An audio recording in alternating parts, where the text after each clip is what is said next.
I think handa naman po yung House itself, no? And yung pong House Justice Committee to undertake any and all impeachment complaints that will be submitted.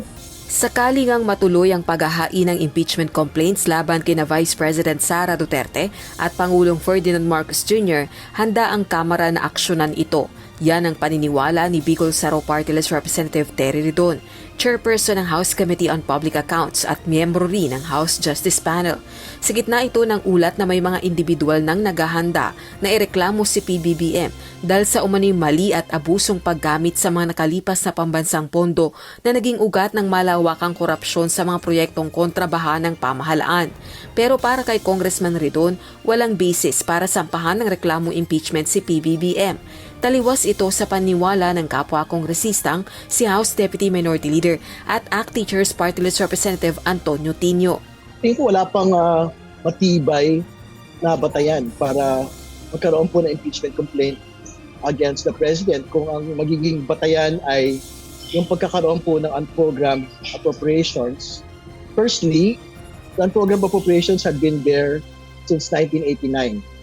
2 years after the 1987 Constitution, well, use of flood control anomalies, I think we have to be very clear that it was the President himself that blew the whistle on flood control corruption in government.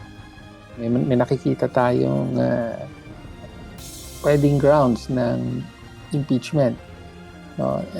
Yan ay kaugnay doon sa naging sistematikong pandarambong ng national budget sa ilalim ng administrasyon ni Pangulong Marcos Jr.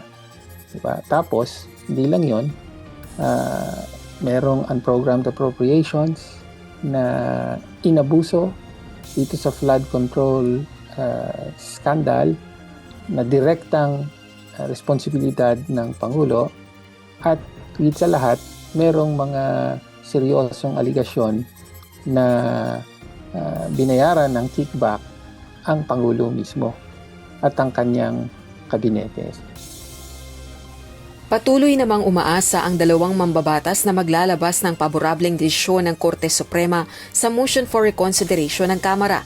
Ito ay matapos ibasura at ideklarang unconstitutional ng Supreme Court ang impeachment case na inihain ng 19 Congress ng House of Representatives laban sa Vice Presidente noong nakalipas na taon. Sakaling walang tugon dito ang Supreme Court, kinakailangan bumuo ng panibagong panuntunan sa impeachment at pagtibayin ito sa plenaryo ng Kamara.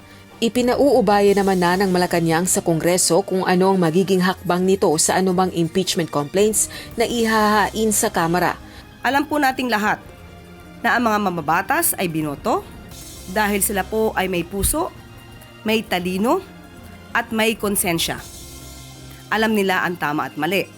Alam nila na ang kanilang gagawing trabaho ay para sa taong bayan, hindi para sa iilan lamang. So, sila na po. Nasa pagdidesisyon po nila yan kung magkakaroon po ng pagsasampa ng impeachment complaint at kung ano po ang kanilang gagawing pag-re-resolve patungkol dyan. Rosalie Coz, UNTV News and Rescue. Diyos ang aming sandigan, serbisyo publiko ang aming pinahahalagahan.